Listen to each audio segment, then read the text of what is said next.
Whenever the subject of genital mutilation is raised with the followers of Muhammad, of any nationality or culture, they almost invariably tell us that these were the traditions of the people even before Islam.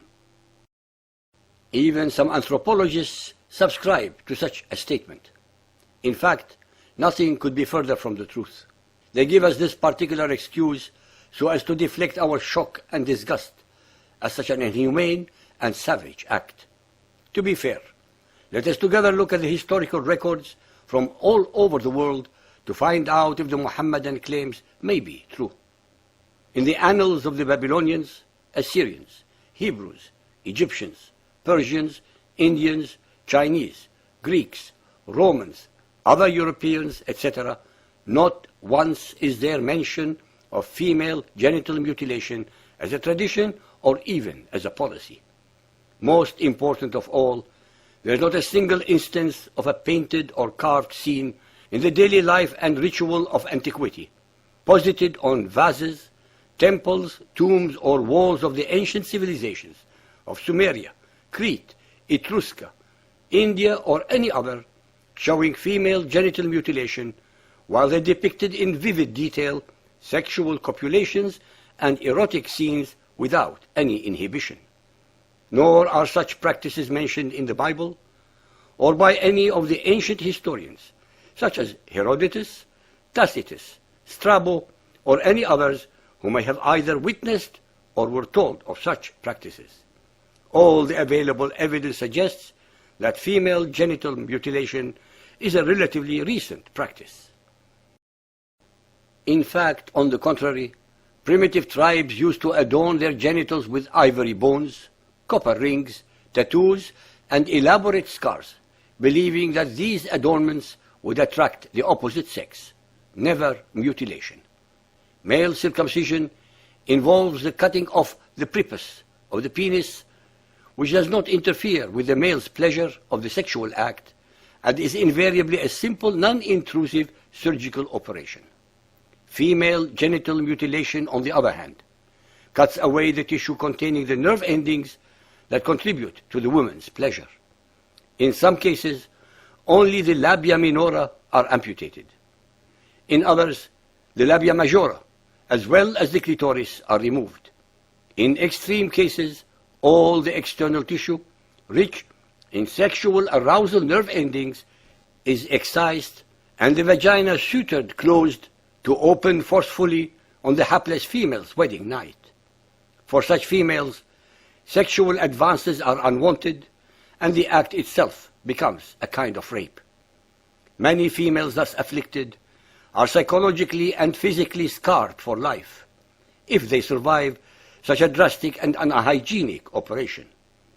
Ladies and gentlemen, please be aware that the human brain is the most powerful sexual organ.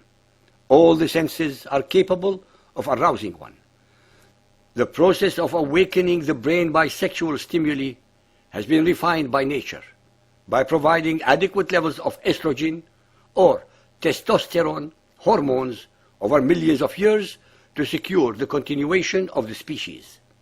In male castration, the testicles are removed, thereby eliminating most of the male brain's response to sexual stimuli. In female genital mutilation, the estrogen-producing ovaries are unaffected. Hence, the female's brain continues to be aroused by thoughts of sexual pleasure that cannot physically be fulfilled.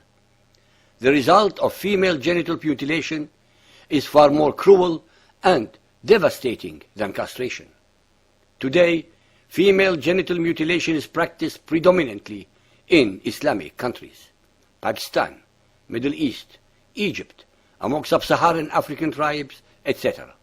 It is virtually non-existent in countries of other major religions or of pagan or animistic religions.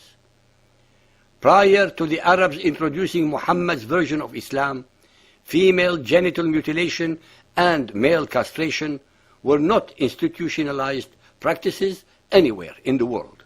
Male Muhammadan Muslims are obsessed with virginity. Based on the Hadith and Muhammad's Sunnah, they consider women as the source of unbridled sexual desires that must be both covered and controlled.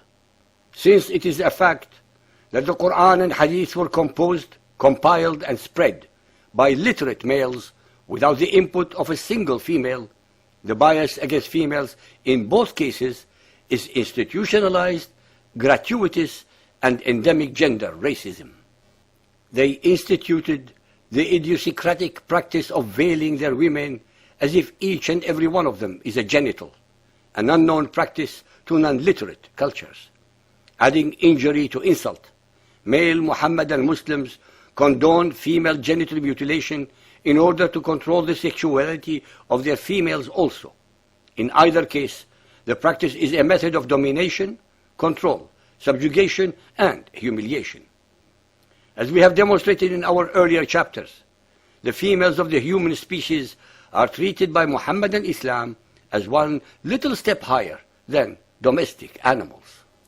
When Muhammadan Islam became the dominant power in the Arab Empire, womanhood reached a nadir when the religious leaders stopped their women from even going out to shop. As ridiculous as this may sound, this is exactly the case in 21st century Arabia for a start. Needing someone to do the job of shopping and having an unlimited supply of slaves, a new widespread policy was instituted to castrate as many slaves as needed to do the household errands as well as keep an eye on the harem. Thus began the proliferation of eunuchs in the Islamic Empire as substitutes for the female shoppers to provide Arab homes with the staples of day-to-day living. The greatest tragedy in the 21st century is the fact that Muslim women in the Western democracies, who are protected by law, are aiding and abetting their male partners in allowing themselves to be subjugated, debased, and humiliated. Another repulsive manifestation is the total lack of support by Western feminists, who are much more brave in burning their bras, but not in demonstrating for the liberation of 750 million oppressed females.